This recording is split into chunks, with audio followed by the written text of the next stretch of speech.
বন্ধুরা, গরম পড়ে গেছে, চলো মানুষের রক্ত খায়, চলো। হ্যাঁ, এই তো মশারি লাগিয়েছে, এখন কিভাবে রক্ত খাবার, কিভাবে ভিতরে যাব? চিন্তা করবেন না সর্দার, এই তরোয়াল দিয়ে আমি ভিতরে যাওয়ার রাস্তা করব, ঠিক আছে? যা। আ আরে এটা কি করে হলো জানি না সর্দার, ওখানে গেলে আমরাও মারা যাব। অন্য জায়গায় চলো।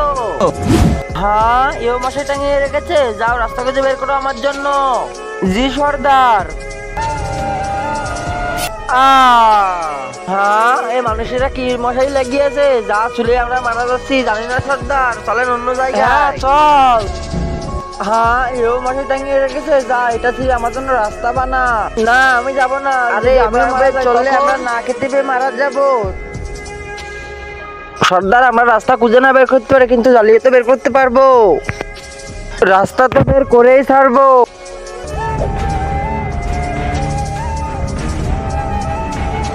খুব ভালো করেছো তুমি, চলো এবার রক্ত খেয়ে নেই।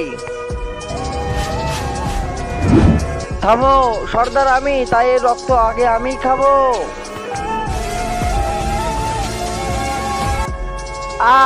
ওয়াও, কি সুস্বাদু আর মিষ্টি রক্ত। এমন মিষ্টি রক্ত আমার জীবনে প্রথমবার খেলাম, কিন্তু সর্দারের রক্ত মিষ্টি কিভাবে হলো? তার আগে আল্লাহকে ভালোবেসে থাকলে ভিডিওটিতে লাইক করে চ্যানেলটি সাবস্ক্রাইব করে দাও, আর যদি না করো তাহলে মনে করো আল্লাহকে ভালোবাসো না।